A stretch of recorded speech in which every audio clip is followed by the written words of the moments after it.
Hello everyone, welcome to Project with Gaurang, and today we are going to start the lecture 5th in our machine learning series, which is supervised, unsupervised and semi-supervised learning. I'm also going to cover reinforcement learning in detail in this video. Reinforcement learning. So let's start it. Now, what are the major categories of machine learning algorithms? There are actually four major categories which are used in normal conversation, which is supervised, unsupervised, semi-supervised, and reinforcement learning. Now, what are the questions which I'm going to answer in this video? That why are these learning algorithms are there, and what are these learning algorithms and how they are related to each other? Then this supervised and unsupervised, what it actually means, how the classification, regression or clustering algorithms which we discussed in previous videos are linked to this supervised and unsupervised learning. Then we will also see that what are the most famous algorithms used with supervised or unsupervised approaches, and we will also see that why the most realized scenarios are actually semi-supervised learning scenarios. So let's see. First we will have the supervised learning. In this, what happens is that you are given labeled data. Now, what is labeled data? Labeled data is nothing but you will be given some inputs like x1, x2, x3, x4 and so on up to xn, and you will have an output value y. Both will be given to you in a table. It can be given in a tabular manner. It depends on data which you are working in. Like for images, mainly they name the files in such a way that the name of the file acts as the output variable. There are different types of datasets which you will be working, and then there are different approaches to giving you the data.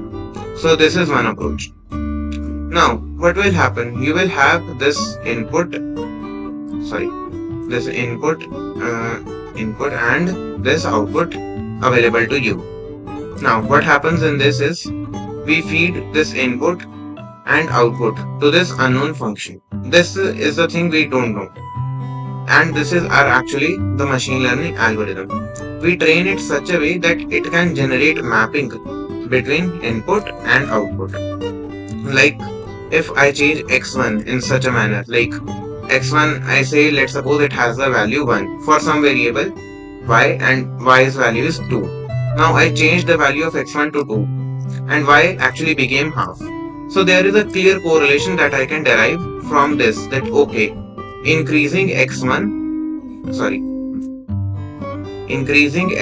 actually decreases the y value. So this is the simple thing I can derive.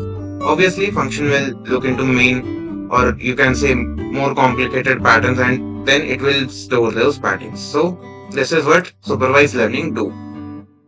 Now what are the supervised learning categories? So there are actually two categories, classification and regression. Now let's see both of them one by one.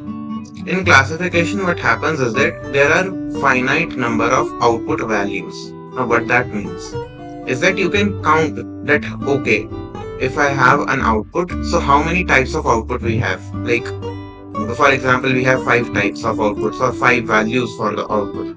That you can count. It can be any number, it can be a really great number like 10 raised to the power 7, but generally we don't deal with that many classes.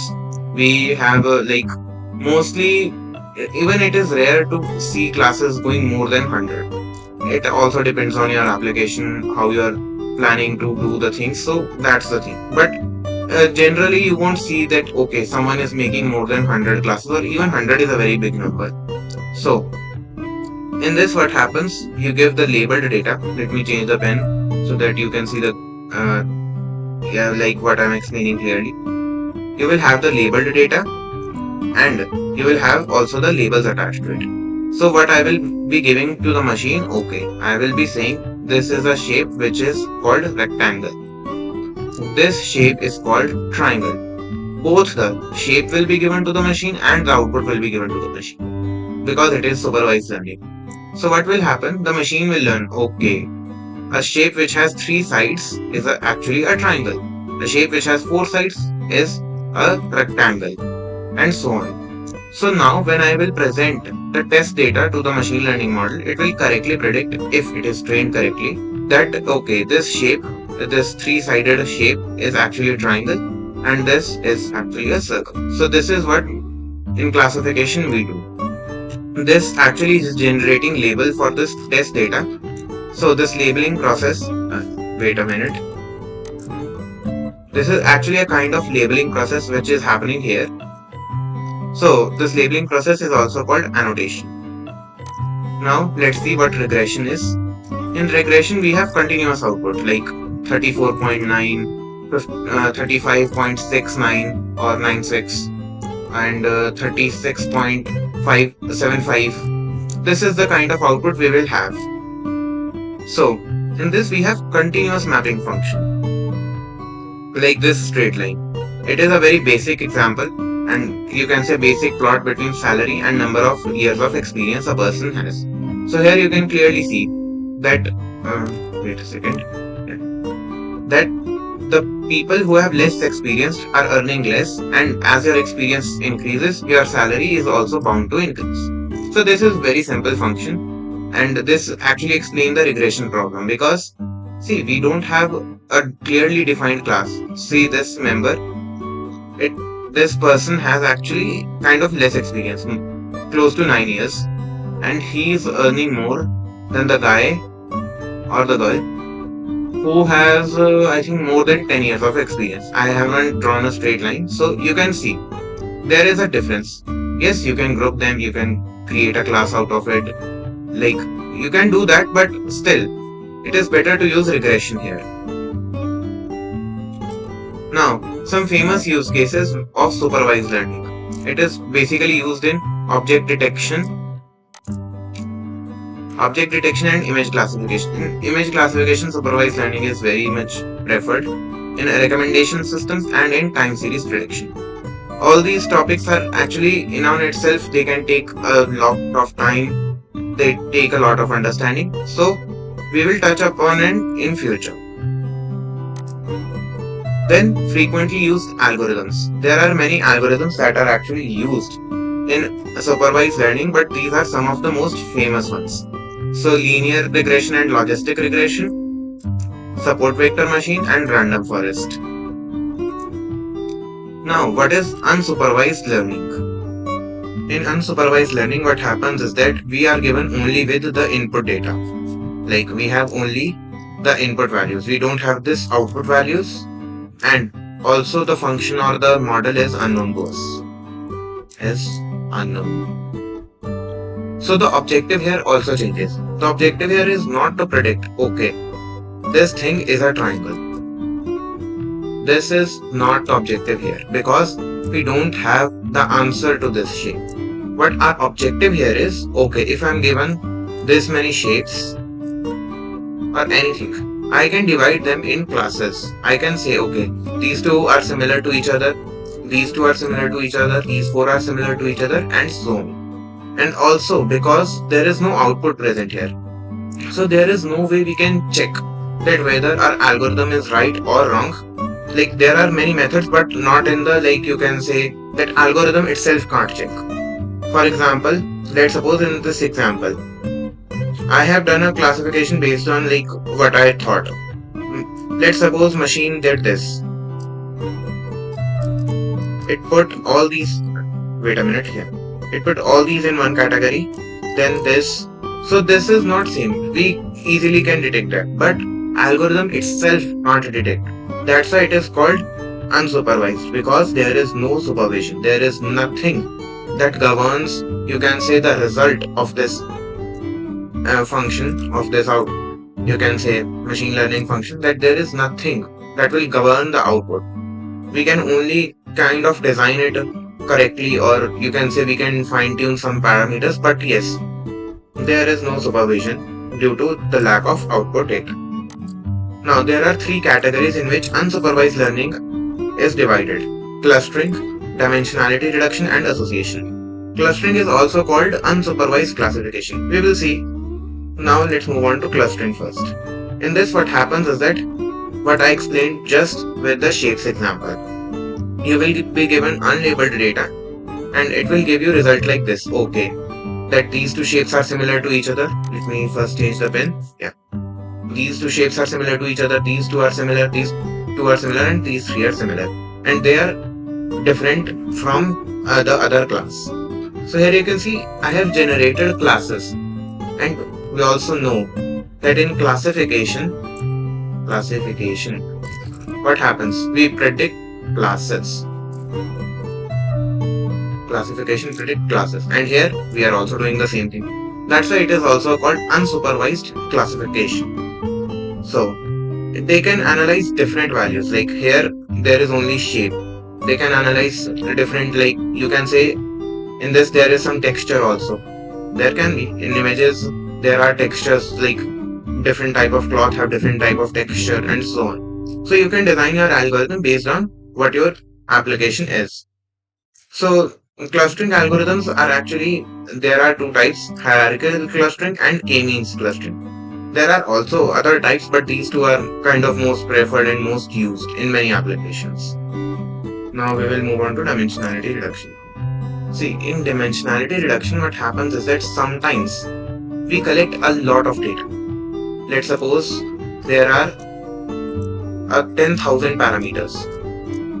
Now in practical world, we don't use that many parameters. Even when we train very complex models, or you can say enterprise level models, we don't use this many attributes, because see, the number of attributes also decide how much time it will take to train your model. More the parameters, more the training time, and also you have to kind of minimize the training time or make it in an acceptable range when you are working with it. So this is the one reason. Another reason is that visualization. See, I can plot a 2D plot here, I can visualize a 3D plot, but other than that I can't do much. I can not visualize kind of, you can say, n-dimensional data. Now what is n-dimensional data? N-dimensional data is nothing but the data which has more than 3 parameters, like x1, x2, x3, x4. Then there is some output value depending on or here it will not be an output value because it is unsupervised. So see, I can plot like okay, x1 related to x4 in some way, x2 related to x3 in some way, but I can't say that x1, x2, x3, x4 I plot in a same graph. I can't do that. So that's why we sometimes reduce the dimensions to see, okay, which dimensions are more useful. For example, let's suppose this x1 is very useful, and this is kind of the governing factor in your algorithm. Like if you guess this correctly, or your algorithm understands this parameter correctly, your accuracy increases very much. Like your accuracy kind of goes from 50 to 80%. In this x4, let's suppose this is a parameter which actually is not contributing much, but it is taking a lot of time. So it's practically feasible to remove this, because it is not contributing anything. So remove it. Now you have 3 parameters, you can easily visualize them in a 3D graph. So that's the thing. Now there are many algorithms in dimensionality reduction also. So two most famous are TSNE and Principal Component Analysis, PCA. This is actually kind of merged with different algorithms to make PCA even more effective. So there are many variations to PCA also. Now, association. In this, we kind of try to find certain rules that can describe a significant portion of data. For example, I have given here an example, like the customers who purchased bananas also bought carrots, while those who bought a new house also bought new furniture. It sometimes feel that okay, this is similar to clustering, but this one is focused on identifying the relationships, not building classes. In that, what we were doing, we were finding the relationship between each one of them and then building classes. In this, we don't do that. We don't focus on classes. Here we focus on this. That okay, what are the relations? Like there should be some relation in the data. That in house price, one of the most kind of used example by me, that the area of house is directly proportional to its value, or you can say its price. So that's the thing. It identifies the relationships. And these are also useful when you are doing data analysis. It is also used in marketing. Okay, let's suppose in this example, a supermarket sees that okay, whenever people buy bananas or Let's suppose there are 100 people who bought bananas. 80 of them also bought carrots. So it will be useful or it will be beneficial for business to put bananas and carrots just next to each other, so that the customers don't have to travel much and they get. Because see, our human nature is that things we get easily, we tend to take them. If you make a thing difficult, it is like people don't prefer to take it. For example, let's suppose bananas are put in one corner of the shop or the market, and they put carrots in other. So if people, let's suppose 80 people wanted carrots, now 40 or more of them will think, okay, I have to travel this much distance to buy carrots. I don't. Some people will reconsider their needs, that whether they need carrots or not. So that is not beneficial for business. That's the thing. Now, some association algorithms are also there, but a priori is a kind of preferred algorithm in this. Now, famous use cases: market segmentation, fraud detection, and image segmentation. Market segmentation, the thing just I told with bananas and carrots. Image segmentation, what happens is that, let's suppose you have an image. Let's suppose it's it's your image, and there are some like mountains in background.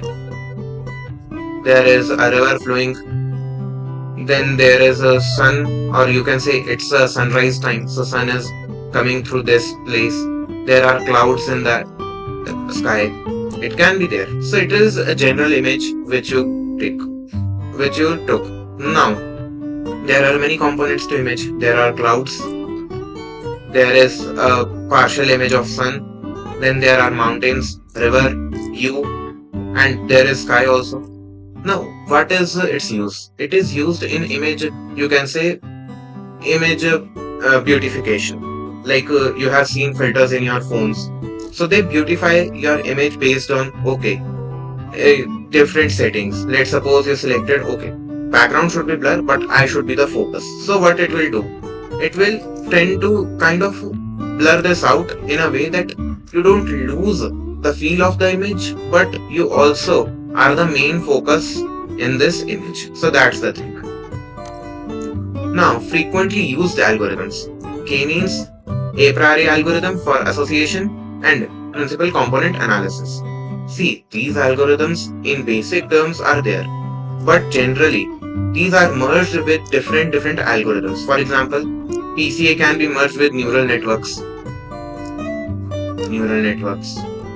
K-means can be merged with another algorithms. So merging of algorithm happen a lot, and this brings new algorithms. Then you use them in different applications. So this is the thing.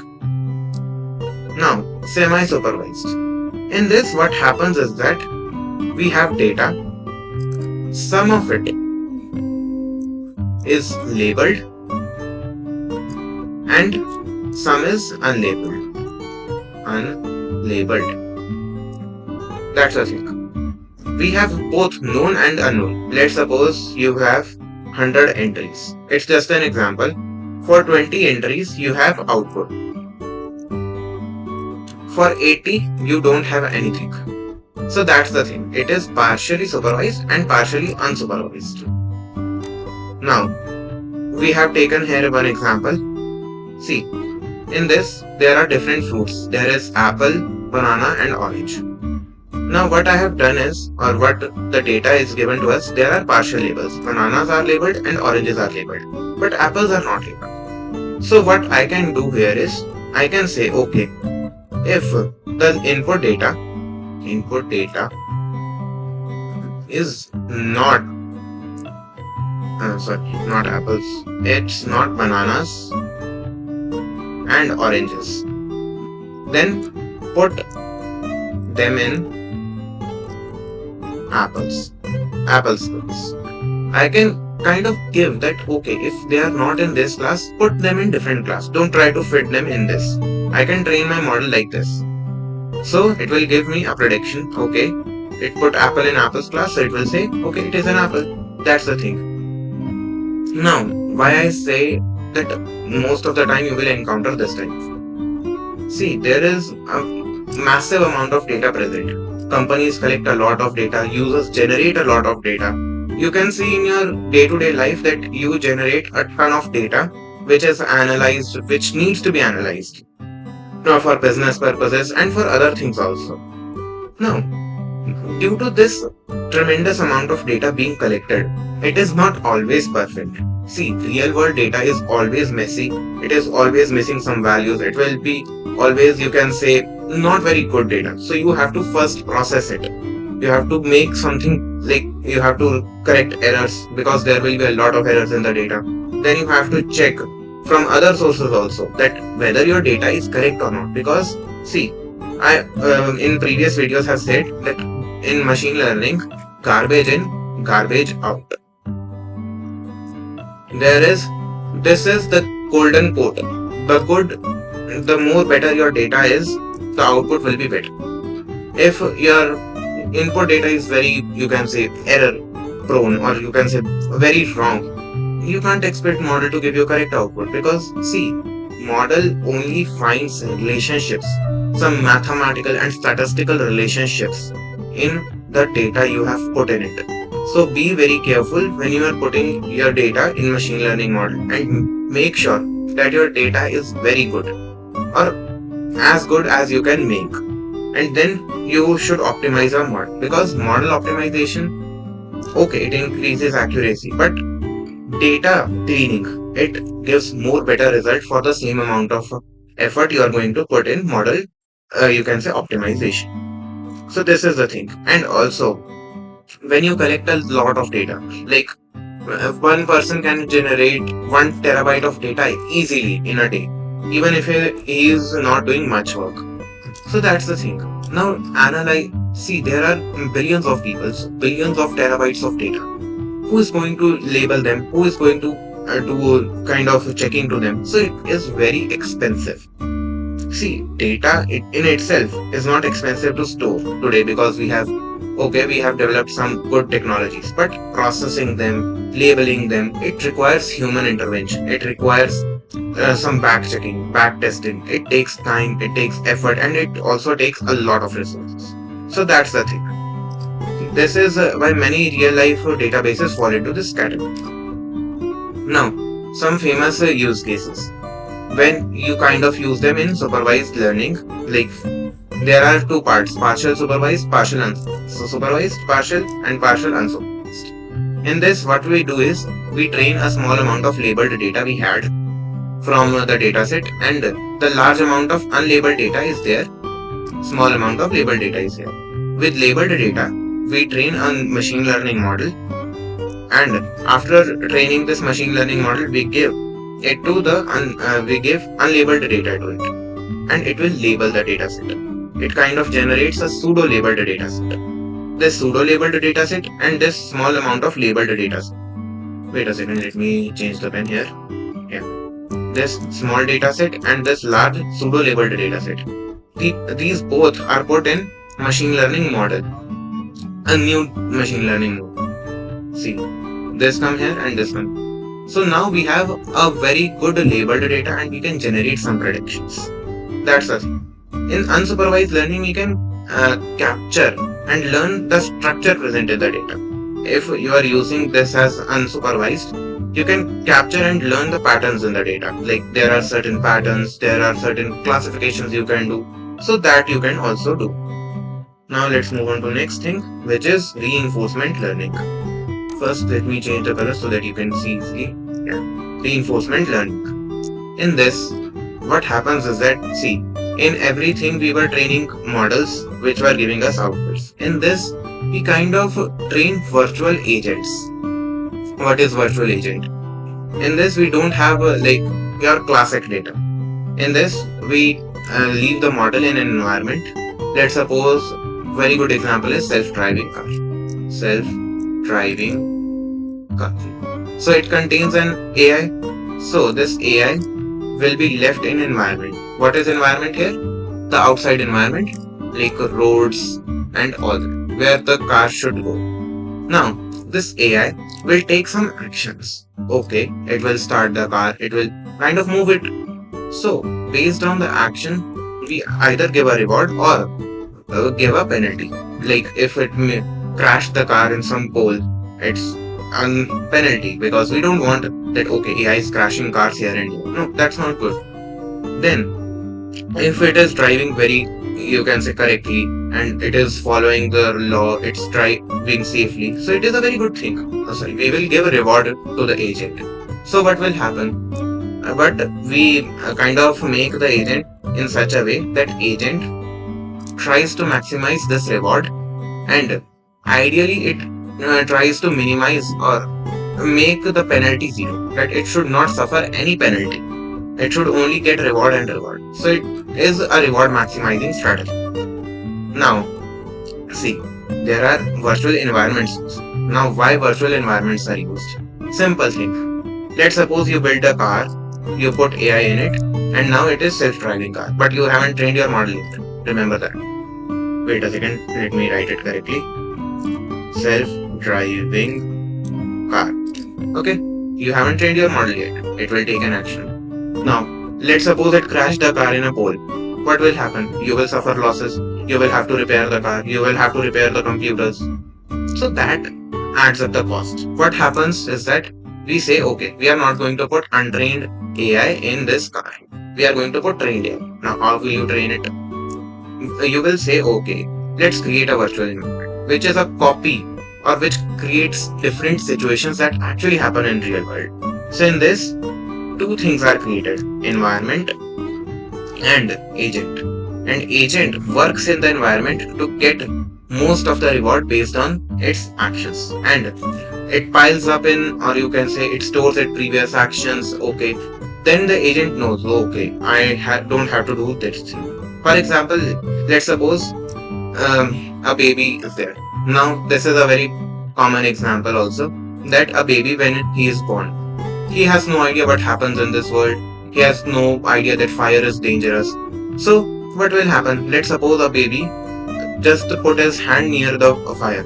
When he will feel, okay, he feels pain. So it will not, he will not go near the fire. His mind learned that fire is dangerous. I should not be close to it. So that's the thing. The same thing happens with agent. Now, some famous use cases. In the history of machine learning, RL is very old, but it was not quite used because it requires a lot of processing. In recent years, when our hardware improved, we used reinforcement learning more and more. So that's the thing. See, these are the kind of examples. Self-driving cars, stock predictions, and you have also seen bots playing games in this, like PUBG bots are there, and many bots are there. So that's the thing. Now, some frequently used algorithms in this are Q-learning and deep Q-learning. So here our lecture ends. Thank you for watching the video. If you have any questions, do comment in the comment section. Till then, bye.